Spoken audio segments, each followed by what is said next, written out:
play a little bit. All right, here we go.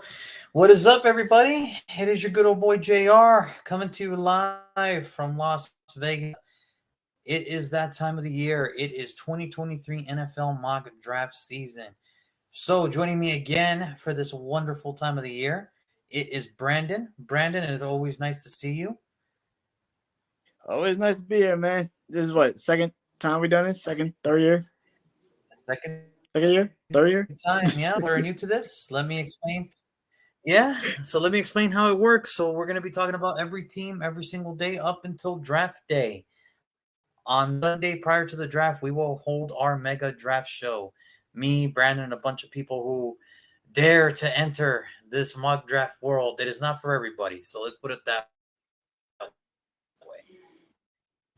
But for every, we like to have fun. We'll day by day, we will go do teams as they were in order.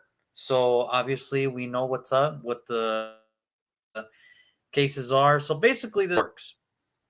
Me and Brandon, we have no idea who we're picking. We never Brandon, we work, whatever it is. So that way it's a total full reaction, a real reaction. And I think it's going to be a lot of fun this year. I think there's a lot of teams that unexpectedly are here in the top 10. There's some teams that can't believe they made it that far down the list. Some teams are in the top 10 that you didn't think were going to be there. And there's some teams at the bottom where, oh my God, how did they get there? But that's the NFL season, folks. So we're going to make a pick. We're going to talk about the team seasons for 20 and so on. And then from there, at the end of the show, we will make our selection. So, Brandon, I don't know about you, man, but I am ready to get this party started. Uh, yeah. Yeah, I guess. Listen, this is going to be fun, man. I'm going to be honest. I think, like, the first 3 out of 4 picks, it's kind of like we know what's going on. After that, it's like a freaking mind bend. I don't freaking know. I don't know what the hell's going to happen.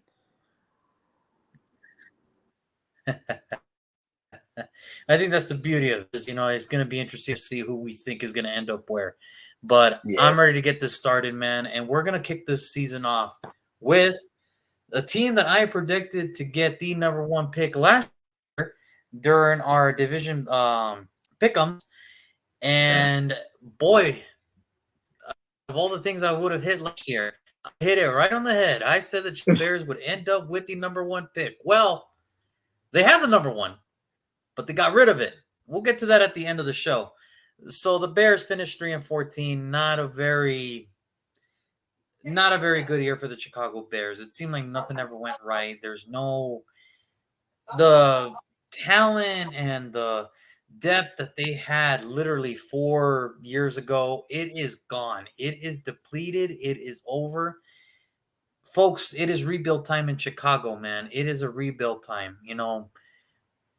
Finishing 23rd in offense and having the worst defense in the NFL this year, you could tell that mystique that the Bears had roughly 4, 5, 6 seasons ago where it carried the team, it's no longer there. It is no longer there. It is rebuilt. It's going to be interesting to see how this goes. Now,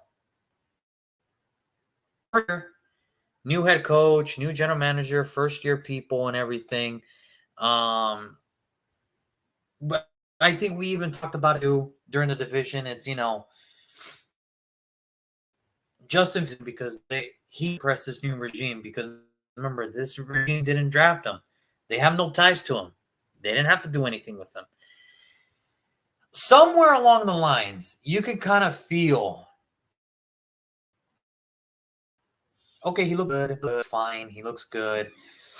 But somewhere down the field, it just looked like Justin Fields was going to be the new person for the Chicago Bears. He is the quarterback of this team. And halfway through the season during the trade deadline, the Bears traded away Roquan Smith, a move that pretty much nobody saw coming.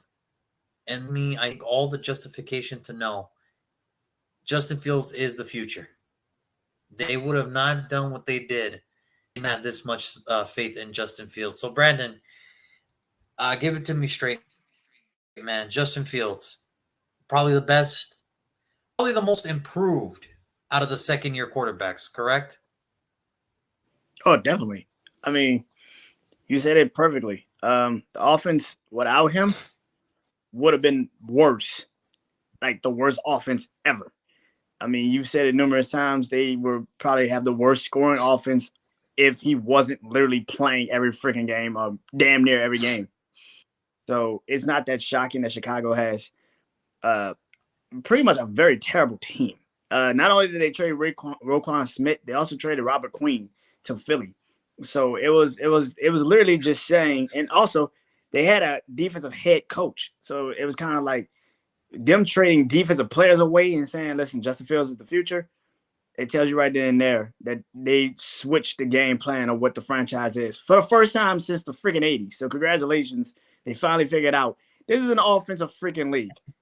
Can you finally get some goddamn offense? Like that is, you see what this kid was doing pretty much. This man literally was the offense, literally the offense. He went to New England against Bill Belichick and had a game on Monday Night Football. People forget this.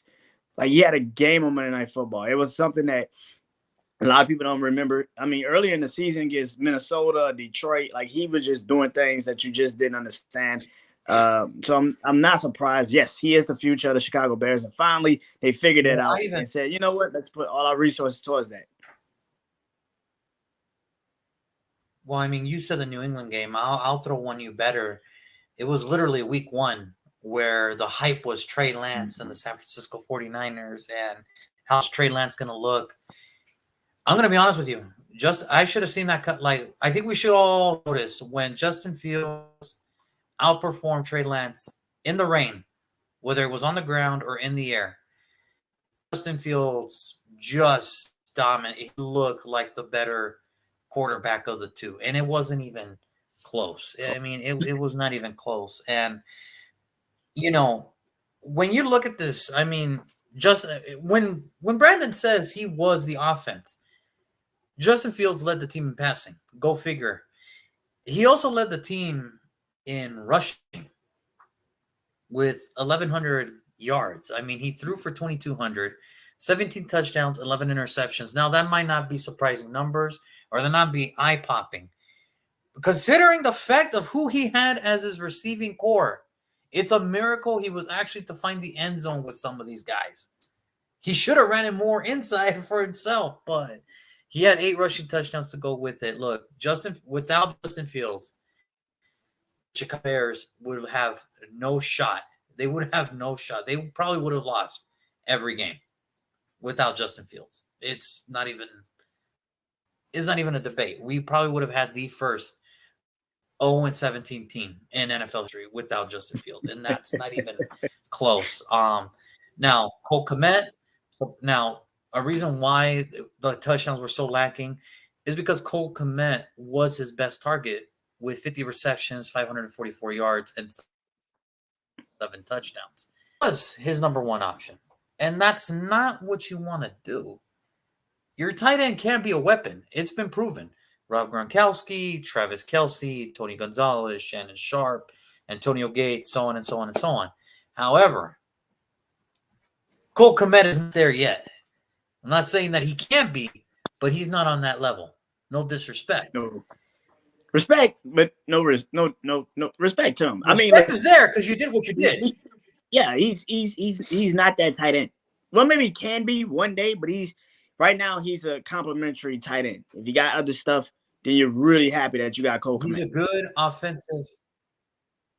He's a good offensive piece to this team. Now, lo and behold, though, I mean, like I said, Cole Kmet, congrats on a great year. It's just the Chicago Bears need more. They need more. And there's a reason why they're number 1. There's a reason why they're number 1. Or where they had the number 1. Now, defensively, this is how messed up it is. Nicholas Morrow, a journeyman linebacker, undrafted free agent, has been in the league now for almost 5-6 years. He led the team in tackles with 116. This is how bad it was in sack. Daquan Brisker. You remember that name? Remember that name from last year? We talked about him a little bit. Remember the safety out of Penn State? Remember? Yeah. You want to know how bad it was? He led the team in sack. not a Goddamn. linebacker, not a defensive end, not an interior lineman. Jaquan Brisker led the Chicago Bears in sacks. Nobody on the defensive line had more than 2. Nobody. And Eddie Jackson, God bless his soul, he led the team in interceptions with 4. All right? God bless his soul that he's still there. He must love Chicago, all right? Because that's like the last piece of that Chicago defense when it was like relevant, you know? So what are we saying? You're wondering why they were 32nd in defense? Yeah. Your rookie safety, then your defensive lineman, then your edge rusher, then your linebackers. That's why it was 32nd. Now, am I saying, is there talent there? Yeah, there's talent there. Eddie Jackson, Jaquan Brisker, good safety dude. Clearly. Jalen Johnson, good corner. But now it's coming to the point. So where are we going with this? Where are we going with this for the Chicago Bears? You had the number 1 pick. You had to do what you had to do. But before we get into that, they also had the most cap space heading into this free agency. They did. And I would be amiss if I didn't say that they're doing everything they can to fix this immediately. So offensively, Justin Fields has a new running back, Deontay Foreman. A name, a blast from the past, basically. A name that he's still a valuable running back. Robert Tonyan, Green Bay to Chicago. PJ Walker is now a backup. And listen, folks, I know for some of you that might not mean anything, but PJ Walker proved that he can play in the NFL. And he does. And if anybody's going to be good enough to back up Justin Fields, it's this kid right here, Mr. XFL MVP himself, PJ Walker, folks. All right, Mr. XFL MVP. So, they also got another running back, Travis Homer. Former running back from Seattle, now free agent, landed at home in Chicago. Nate Davis, an offensive lineman that Justin Fields desperately needs. Desperately needs that. He desperately needs it. But when you're ranked 32nd in offense, you have to get splashes defensively. So the defensive side of Chicago for free agency, they have not disappointed. They got the big man interior, Andrew Billings, former first rounder. Played for us last year. I'm going to miss him dearly, but I wish him the best in Chicago. I think he's going to kill it in Chicago. I think he's going to kill it, man. I wish him the best. And it hurt to see him walk away, but I think he's going to kill it in Chicago. But you got your big stuffer in the middle. DeMarcus Walker, a fantastic edge rusher, speed off the edge. You get TJ Edwards, who just recently played for Philadelphia, went to a Super Bowl, started for the Philadelphia Eagles, took them to a Super Bowl. Was part of a defensive unit, was so impressive. And then the big one, the big defensive prize. Tremaine's taking his talents to Chicago at the ripe age of 24. 24. This is a steal, gentlemen. This is what's going to turn. And they got him for if I might say so myself, they got him for an excellent price. For what Tremaine Edwards is worth, they got him for a fantastic price. So, Brandon, as of right now, where do you grade this free agency class that Chicago's doing to try to improve heading into next year? I grade it a A. I don't give it a plus just yet because we got to see how they look on the field with everybody. But I give it an A. Okay. But just by names, just names. Yeah. By the names, I give it an A. I think also you didn't throw in the trade, but DJ Moore is now part of Chicago too. So but with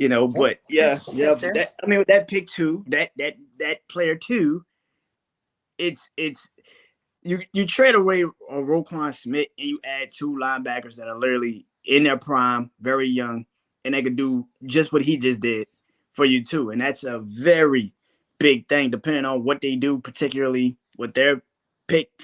I think that's a massive, you know, free agency class that they just brought in. That's a pretty good. I mean, they gotta get a little bit more offensive line help. Just me personally, but for what they have brought in, I think pretty so too. goddamn good. Pretty good. Pretty goddamn good. So I give it an A. Yeah. They spent the money wisely. Yeah, That's no, the thing. I'm actually gonna give this.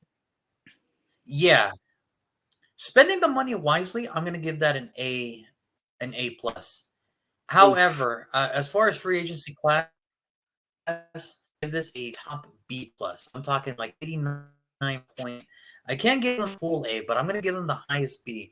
I think the only reason I am kind of disappointed, I thought they would have added just a little bit more. I thought they would have gone added another corner just to be just a corner, just to kind of maybe match up with Jalen Johnson, because Jalen can play. Jalen Yeah. Johnson can play in the NFL, and he can.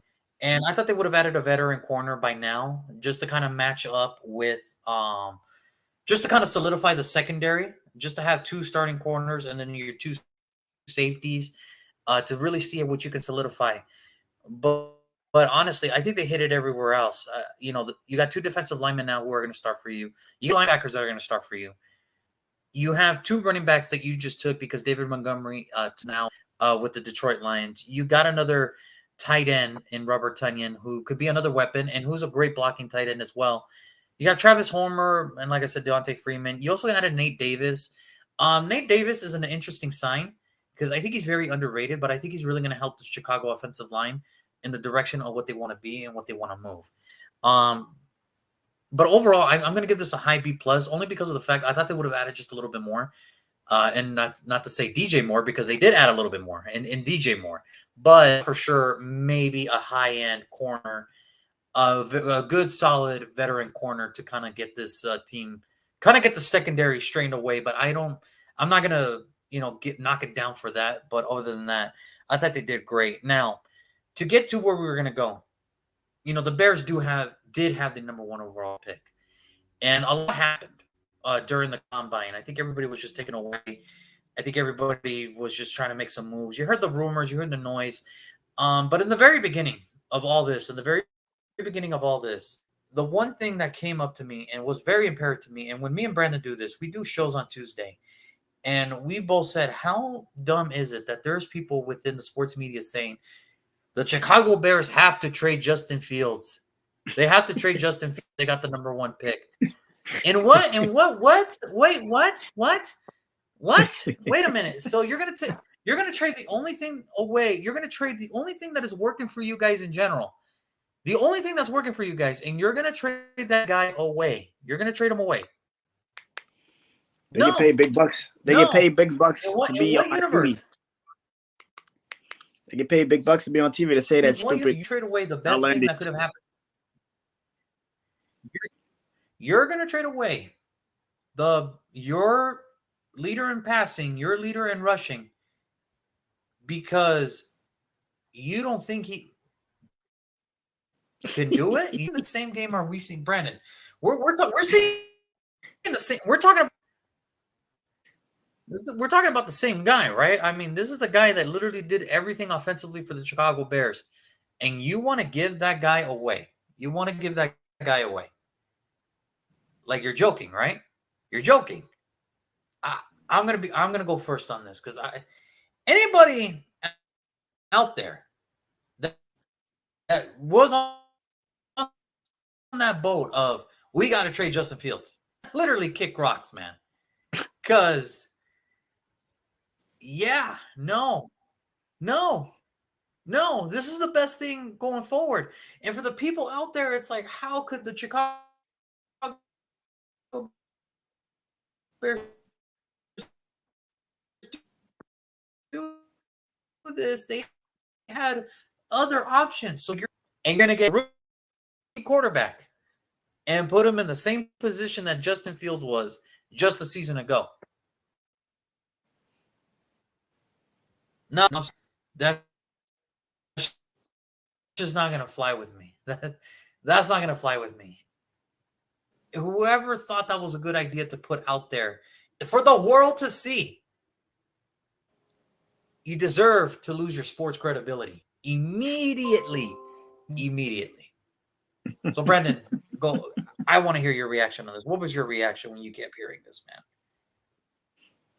man? Well, I was with you, like you said, on Tuesdays, and I literally said they're the dumbest fucking people I've ever seen do sports. Because there's a former general manager on ESPN every morning will get on ESPN and say, I would trade him for Bryce Young. And now Bryce Young is falling down on people's boards. So how fucking smart was that? Like the shit that people would say is fucking outlandish. I don't know why people. I get it. We said this literally the night that we realized Chicago had the number one pick. We literally said they're gonna get on TV for the next couple months until Chicago trades this pick away, and they're gonna have to create some bullshit story to make some shit make up. But Justin Fields is the guy. We clearly said that shit the night that Chicago got the number one pick. We literally said that, and people literally went on TV like we thought they would, and literally said, I would trade Justin Fields because I got the number one pick. Even though you don't know what the fuck your team is going to look like with a new quarterback. Not even close. You don't even know. It made no sense to say that. And anybody that said I would trade Justin Fields should get their ass fired on TV. So everybody realized, okay, that was a dumbass take. Clearly, they can get you fired. Holy shit. Okay. Well, I mean, the problem is, it's like you're former NFL general manager. And now we know why you're a former NFL general manager. If this is what you really think, no wonder the Jets fired you. No wonder. No wonder the Jets couldn't get over the hump of an AFC championship game, because this is what you thought. This is what you thought. You know, and I cannot stress this enough. The fact that there are people that wrote articles about this and put names next to it, people that I respect and love to read articles about, made me realize you guys must have been bored to do this. No way. No way am I trading Justin Fields away and starting over from scratch one. No. You saw what he can do. He's like any other quarterback comes into the league. He needs help. Nobody could do it alone. I saw Justin Fields this year. Escape from players. This is escape defenses. Justin Fields escape defenses and find ways to get touchdowns by himself. And you're like, trade him. Okay. What? Not happening. Not yeah, exactly. Not, for me, not happening. Look, I think he just needs a little bit of help. And you know what? This is where I think this sweetened the deal for Chicago, this free agency so far. The Panthers called up. Panthers wanted this number one pick. I think it was during the season, the Panthers were kind of on the verge of getting the number one pick. Because I remember at one point they were number 2, they were number 3, and then they just started stringing some wins, and they just kind of bring them down, down, and down.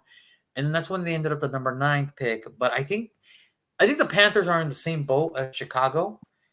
I think when one quarterback needs help, one team needs a quarterback. And I think that's what they figured out. So the Panthers, they did everything they could. The Panthers traded up to number 1 with Chicago. Chicago now have number 9th pick, number 61, a first rounder next year, and a second rounder in 2025. And also the deal. The Carolina Panthers shipped DJ Moore to Chicago. All right. Now, people might put that and be, why would Carolina trade their only best offensive player? I do have a theory. I do have a theory on this. I truly believe when the combine was over, I think Frank Wright, Josh McCown, Dave Tepper, the general manager of the Panthers, I think they all came together in a meeting one night. I think they all looked at each other, and I think they had a real honest, open discussion saying, guys, our offensive line is good. It's better than most. We can always add a running game. DJ Moore is our only true weapon. We can get something for him. our defense has been top notch these last couple of years. I think they finally understood we can add all this and try to be cheap at quarterback, but until we get a true playmaker at quarterback, nothing's ever going to change offensively for this team. Nothing. Hmm. And I think that's when I truly believe that I think they made the conscious decision. I think that they were comfortable and they all agreed and they said, okay, well, we got to move up to number one and we will build in free agency and we will build with whatever draft picks we have remaining for this year, next year, and the year after. We will build it through that way. They're going to keep the defense. The offensive line is only going to get better because they're going to keep playing together. You can always add a running back down the road. But I think until they get their quarterback right, I think until they get the quarterback right, Carolina will never be competitive. And I think now's the time to strike for Carolina because, as we mentioned, and I hate to bring this up right now, Brandon, the NFC South right now, there's really no clear cut. Yes, the Saints are pretty much the clear cut, but even then, you still have questions about them being clear cut. So right now is probably the best time because right now the Saints are gambling everything on Derek Carr to take them back to the playoffs. That's what they're banking on. The Tampa Bay Buccaneers just signed Baker Mayfield. All right, but the Buccaneers have a lot more holes than just quarterback. And the Atlanta Falcons, I'm going to be honest. I'm going to listen. As much crap as I give Atlanta every year, I am very proud that they did a Taylor Heineke. They just better start him right away. That's all I'm saying. They better start him right away. They got to start him. No, don't do it. No, you don't want that. You don't want that. Speaking from a Saints fan, you don't want that. No, don't start him right away. For me personally, I think this is the best time for Carolina to strike. No certain future in the NFC South, so why not get a leg up now? While 3 years from now, when people have to your team's pretty much locked and loaded if they get this right. Go ahead, Brandon. Go ahead, man. Listen, Carolina had to trade DJ Moore, I think, because Chicago kept saying, we're not trading you the first pick if you do not trade DJ Moore to us. So that's kind of obvious. I agree with you. I think they went to the combine and they realized we're probably not going to get a number one quarterback in free agency. Nobody's going to come to us. Aaron Rodgers, Lamar Jackson, Jimmy Garoppolo. We're probably not going to get any of those guys. So we might as well trade and get the number one pick, which is a massive thing to do. Like you said, they didn't really have to trade any assets defensively, which is a very key point. But yeah, I mean, what they have also done in free agency defensively and offensively, I'm not surprised Carolina did make this decision because they need a quarterback. That's been the biggest problem for Carolina. I mean, they literally have tried with Sam Darnold and Baker Mayfield last year and PJ Walker, which we talked about for Chicago. So it's just like, this is why I feel like right now Carolina had to strike while the iron was hot and get even if you don't believe this quarterback, whoever you get or whoever you do decide to get for the trade, you have to see if this is actually the team you have right now constructed. Because you have a new head coach. That's a way different conversation. You have a whole new regime in Carolina. So you have to strike right now. Even if you don't I think that's a massive fair point. I think that's all massive fair point. And I think Carolina's doing, like I said,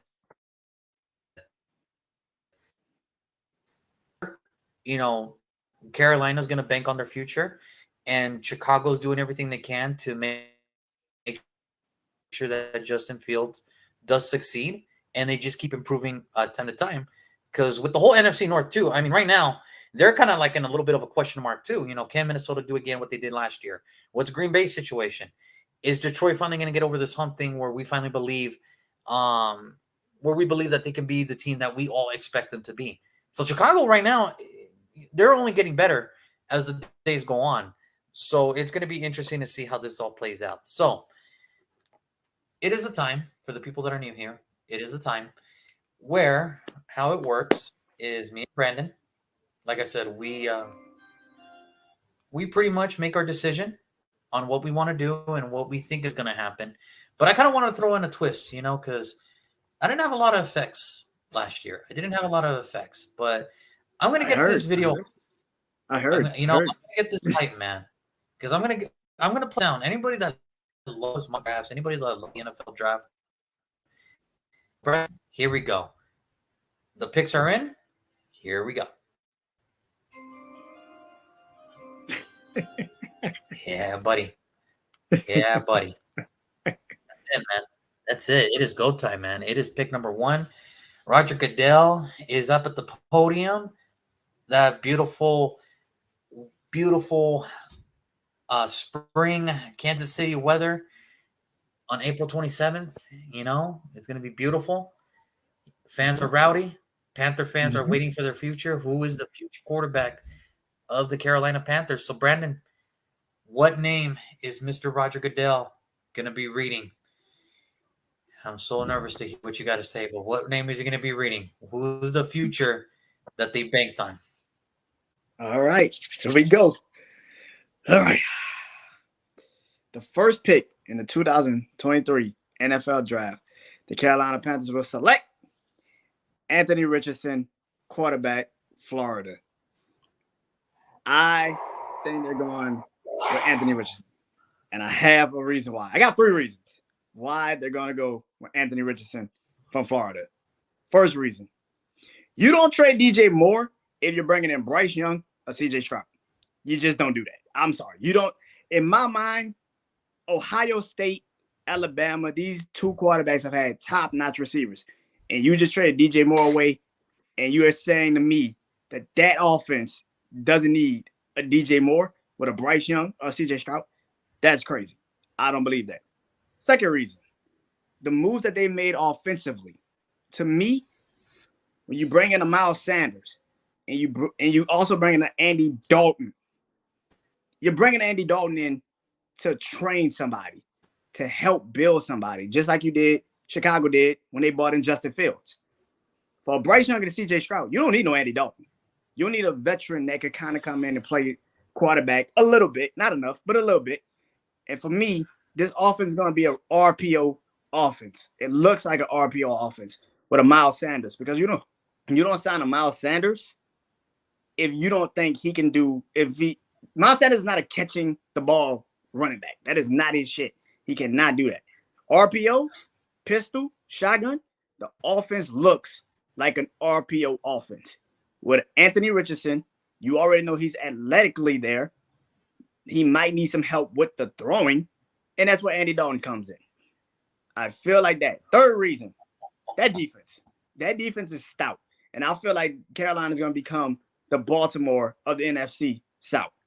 They're going to try to run the ball a lot, control clock, and then let their defense take over games late. That's pretty much what they're going to try to do. So, smother you offensively with the run game and then stop you defensively.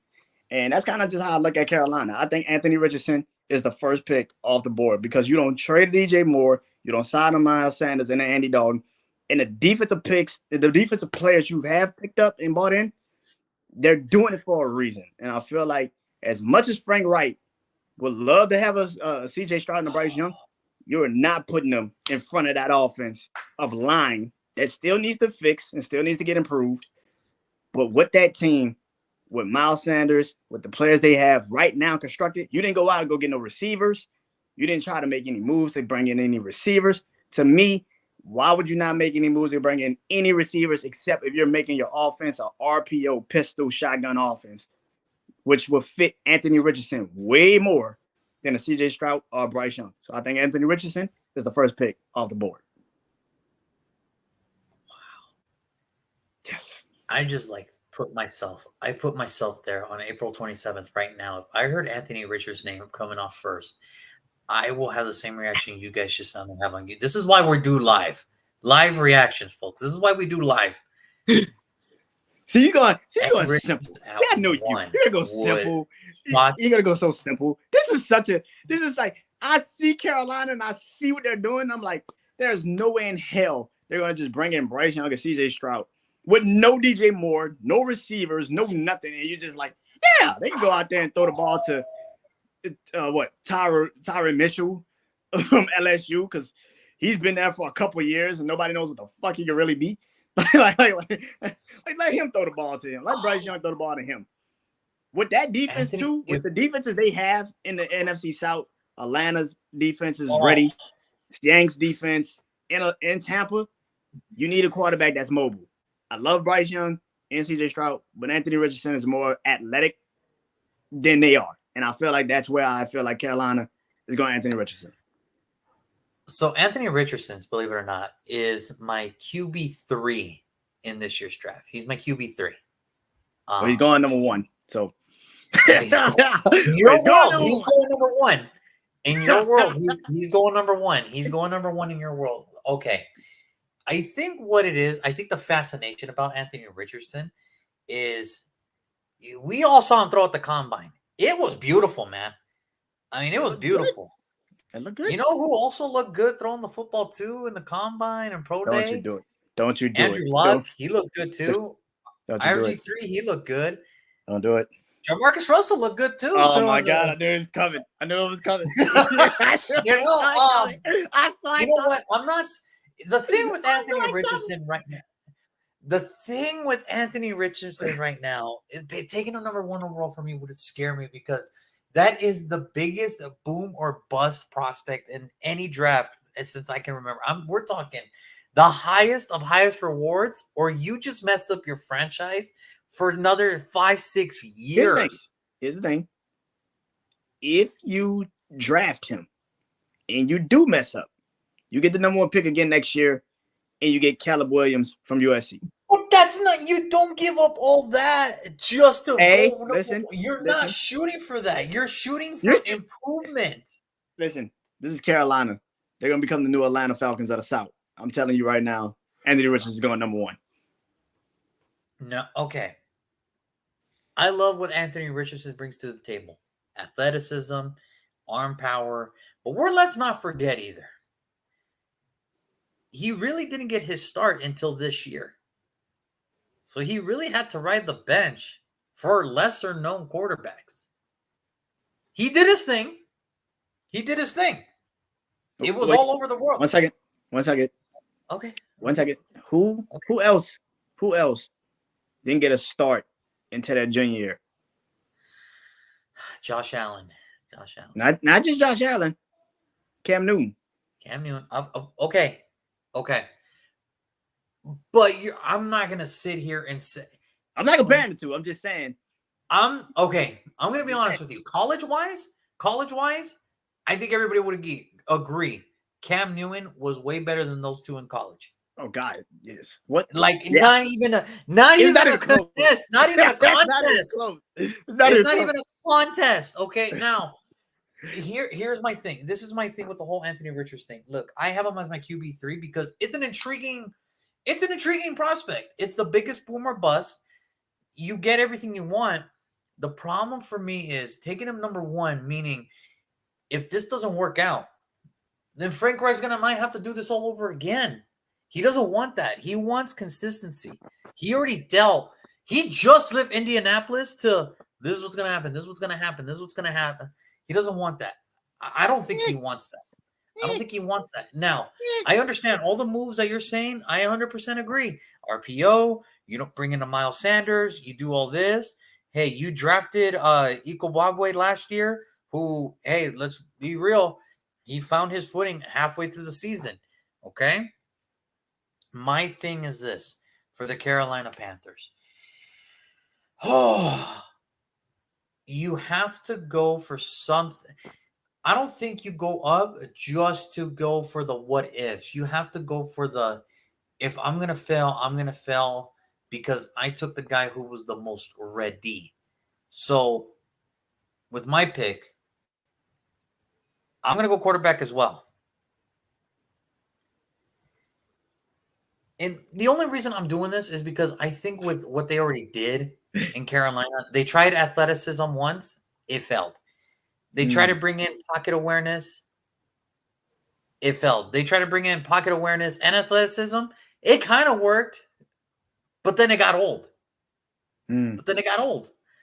I think what they want is somebody who just knows how to command an offense. I think that's what they're looking for. They're looking a voice for an offense. Not saying that Anthony Richardson can't be a leader.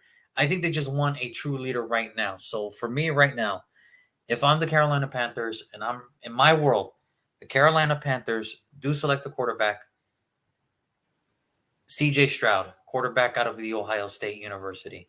My So safe. QB1, my QB1. So safe. And So safe. don't start with me. You know how I am. You know, So comfortable. all right, look. I don't know what else to tell you.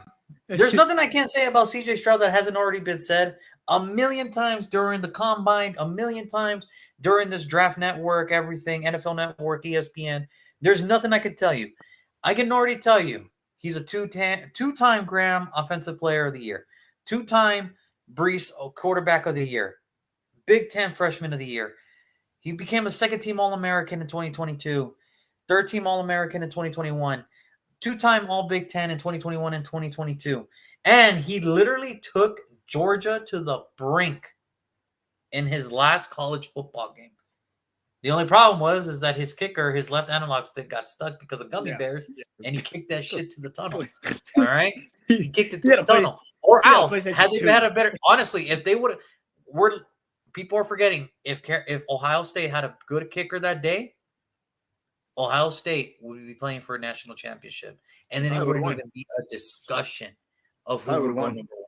It wouldn't even be a discussion at this point because CJ Stroud took a tougher defense, Georgia, to the brink, way better than Bryce Young did in the last college football championship game. What do I love about CJ Stroud? He is exactly what you want in a quarterback. 6'3", good frame, 214, good playing weight for a quarterback. His mechanics, bar none. Amazing, bar none. What they're looking for is already, I don't have to teach you how to play quarterback. I just have to teach you how I want my offense to run. And he's intelligent. He's got a high football IQ. I'm not worried about CJ Stroud's mechanics because I think his mechanics are already good. He showed it to you at the combine. His mechanics are there. His foot is fine. Everything about CJ Stroud is perfectly fine. You know, yes, did his production take a dip last year? Yeah. Whose didn't? Every quarterback that was supposed to come out last year waited to come out this year. All the production fell down. 3,700 passing yards, 41 touchdowns, 6 interceptions. Those are still great college football numbers. Those are straight good college football numbers. Now, is it to anything what he did last year with the 4,200, 47? No. But the man knows how to play quarterback. He is a quarterback. His mechanics are simple. He can run. Even, here's the crazy thing about, this is the stupidest thing I hate about mock draft season. You know why? If he would have used his legs more, they probably would have called him a mobile quarterback and not a passing one. No one's ever going to win. But he knows how to run too. He knows how to run, but when he needs to. I just think Frank Wright wants a quarterback where it's like, hey, I don't have to teach you how to play quarterback. You already know. I just want you to run my offense. I'm going to have to teach you how to run my offense. And if you can get that down, Frank Wright and CJ Stroud together could probably make some amazing turnaround for Carolina in year one. So that's what I'm going with. I'm going with CJ Stroud year one. I don't disagree with CJ Stroud at number one. I just feel like the moves that they have made, it's too damn weird to bring in a CJ Stroud or Bryce Young. You don't bring in Andy Dalton when you think you already have a franchise quarterback to draft. Like that shit just it's too weird. That's a weird fucking signing. It's just weird. That's a weird fucking signing. I'm sorry. It's just weird. That's a weird signing. Because it's just like, why the fuck are you bringing in Andy Dalton? Weird. I just think. Well, I mean, why wouldn't you? A veteran. You need a veteran quarterback, and I think San Francisco. I think San Francisco proved you need quarterbacks. You need quarterbacks, and if Andy Dalton's a good backup, then hey, he's a good backup at this point because that's what he is. He's a backup now. Yeah, I feel like it's more like how they did Andy Dalton with Justin Fields.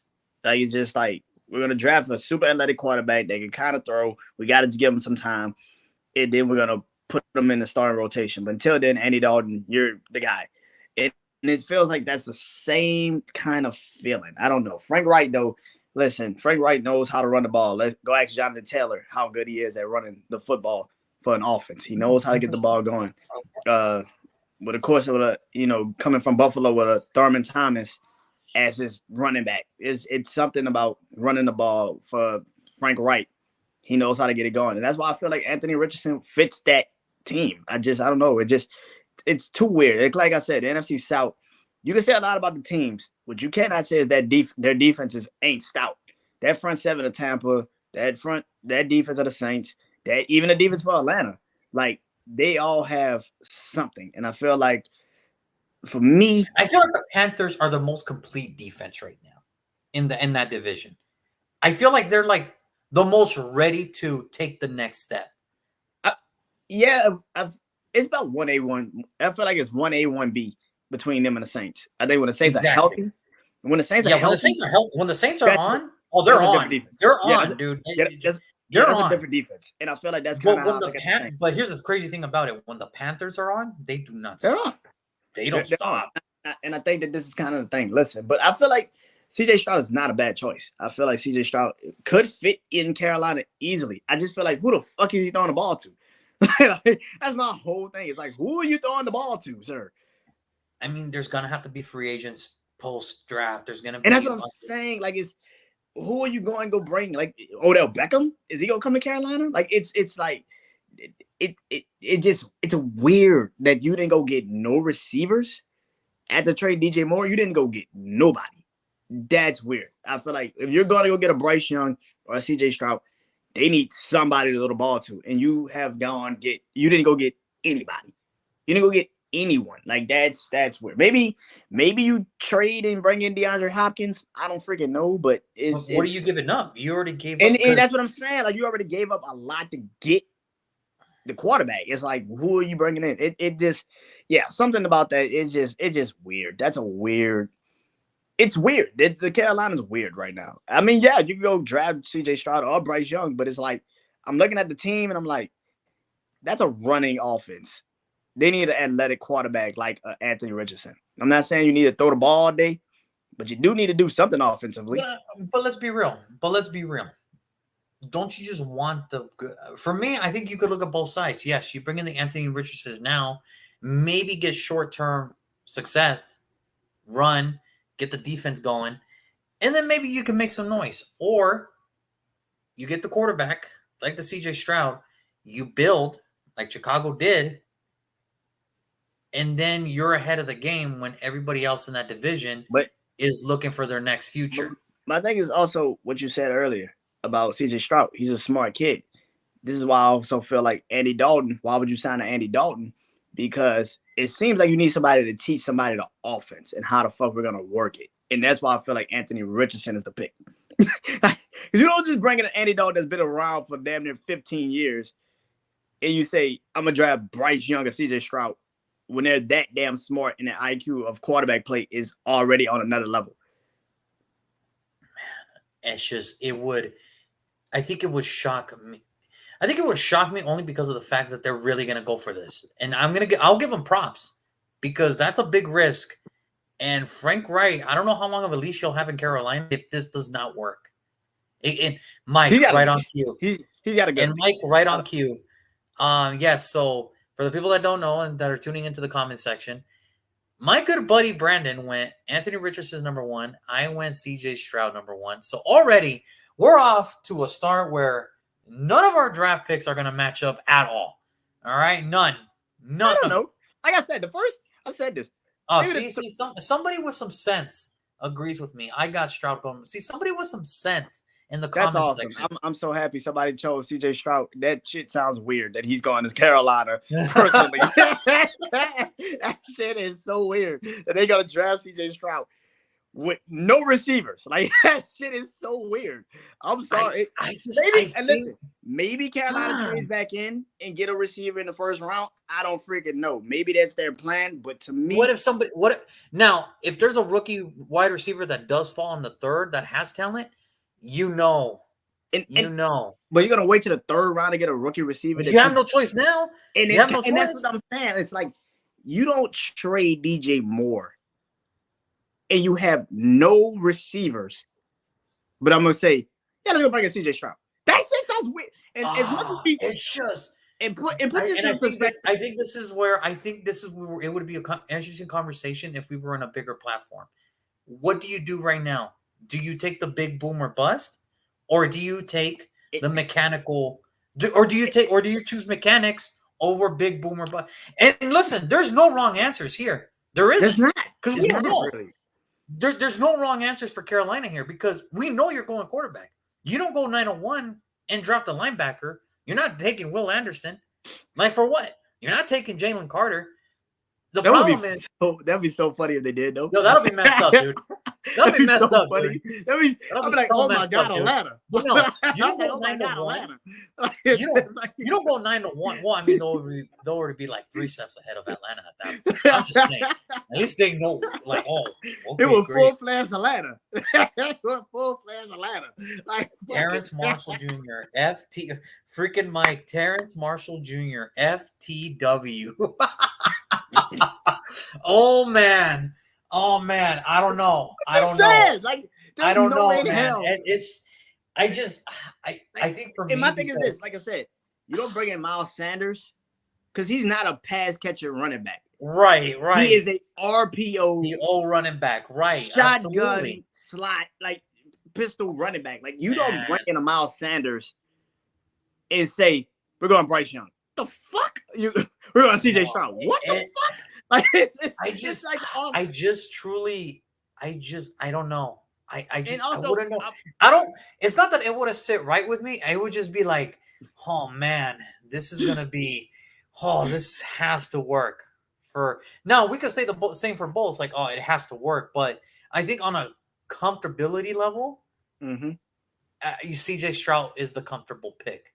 But if it is boom or bust, then Anthony Richardson's your guy. I feel like Carolina, like I said, they're gonna go full Baltimore. I think they feel like, and here's the thing, you said it perfectly. Frank Wright is a quarterback. He's got quarterbacks around him, but also he got fired because he kept trying to bring in fucking quarterbacks that he thought would fit. And it seems like when you go get a CJ Stroud, you're just bringing in a quarterback that you think would just fit. And it's like, with no weapons, no running game, because we don't. If people forget, Miles Sanders last year had a great year. The year before that, he was banged the fuck up. The year before that, he was fucked up. He was injured the entire damn year. Now people forget that. Like just I get it. Forget that. And that's what I'm saying. Like you're gonna bring in a CJ. You don't bring in a Miles Sanders if you don't think your offense is gonna be able to run the ball. Yeah, no, and you need a quarterback to run the ball with him. Listen, there's no wrong answers here. There isn't.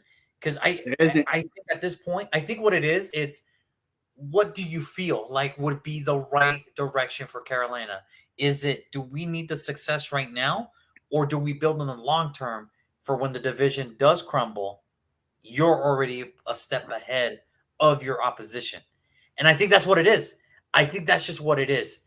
So Frank Wright's got a big decision. Carolina's got a big decision. I think it's this. And like I said, Frank Wright is coming from a team. And Mike, Mike, thank you so much for being a fan, man. Like this dude, all right, I know he was ready for this. And he just said it the best way too. The same argument that Brandon is using can equally be said about Richardson. That's right. There is no wrong answers here for quarterback. There isn't.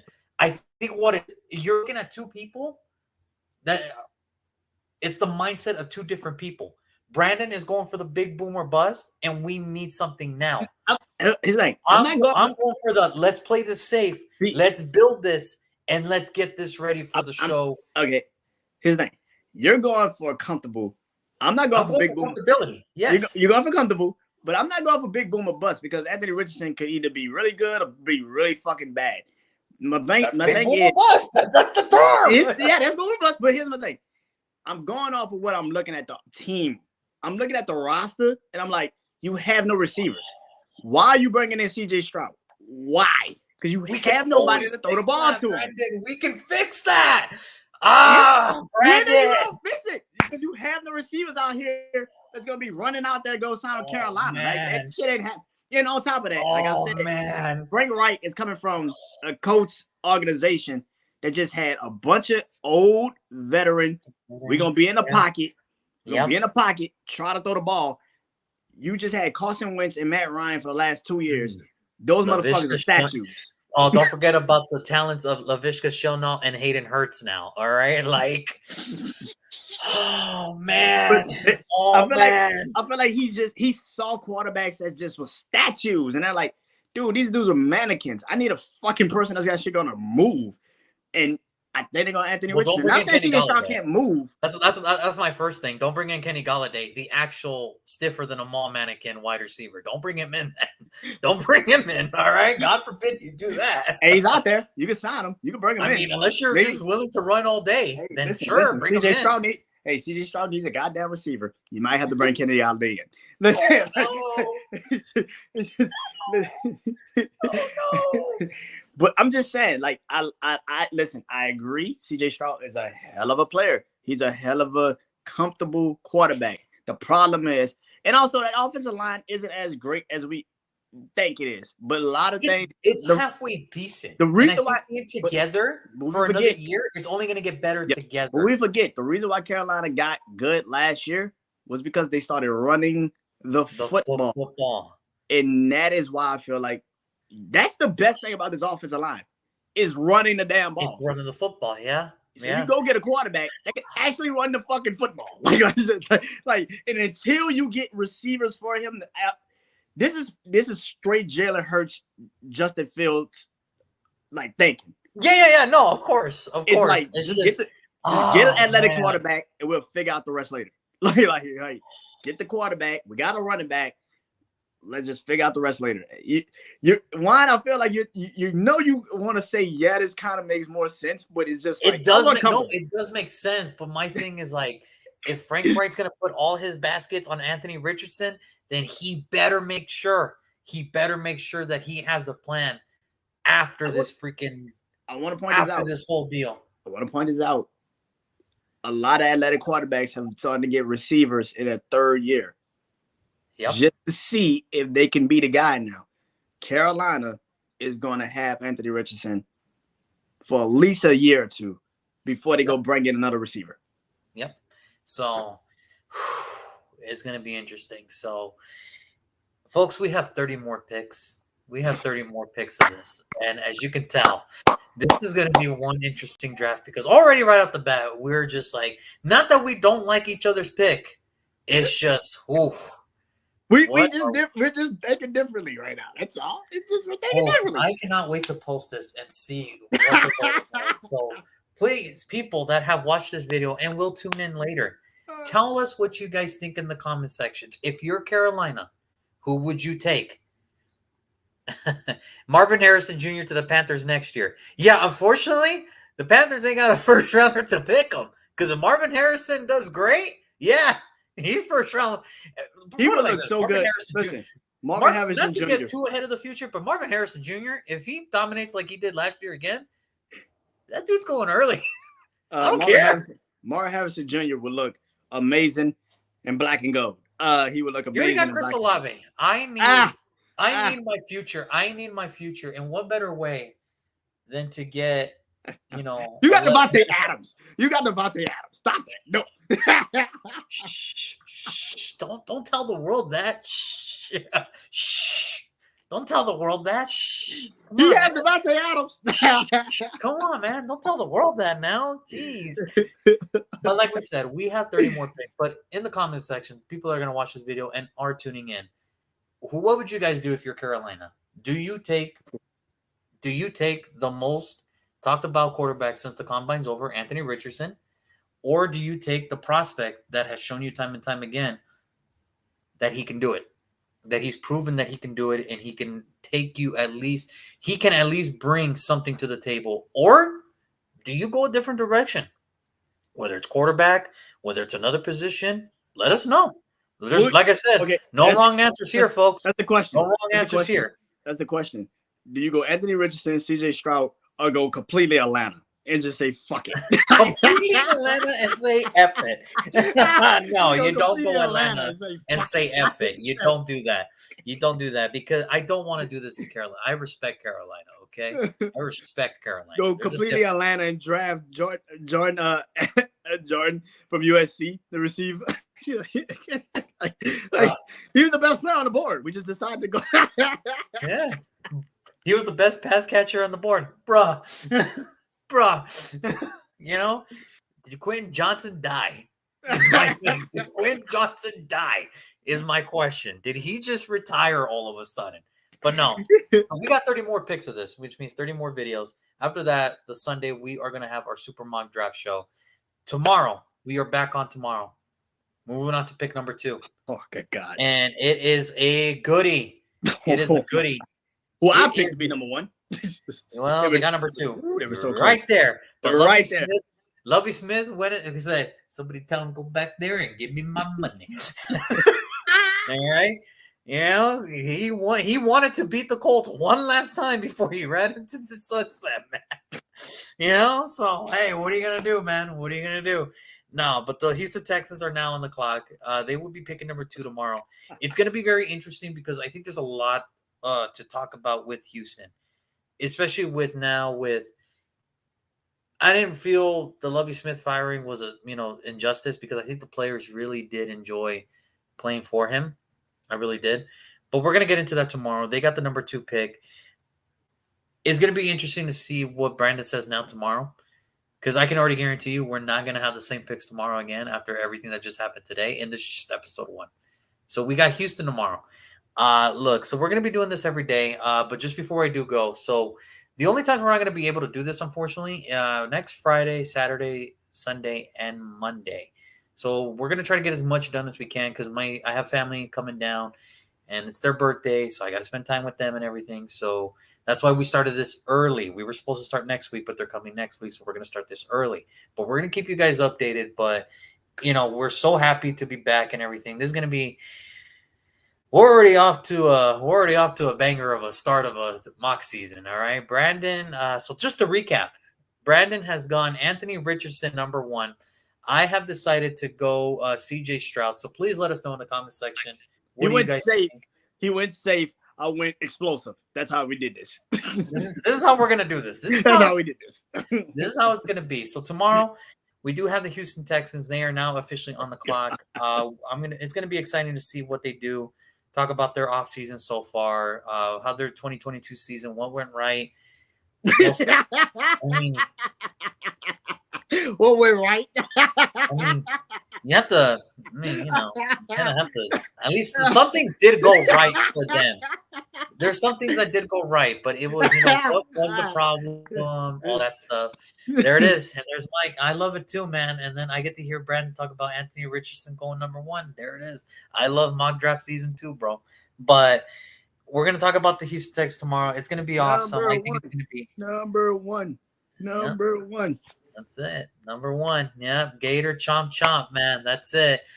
That's it. Chomp chomp's going number 1. We'll see how this goes. But Brandon, I will see you tomorrow, my man. Yeah, everybody in the section and that's gonna watch this, thank you so much for supporting. Let us know in the comments. CJ Stroud, Anthony Richardson, or are we going off the wall? We're going with something else. Full Atlanta on this. But we will be back tomorrow. The Houston Texans are now officially on the clock. Brandon, thank you much. Mike, thank you so much for being a guest. For the comments, we love you, man. We will see you guys tomorrow. Houston, good luck, man. You're going to want to see what good old Brandon here is going to pick for you. I got a doozy. Oh, no, this is going to be great.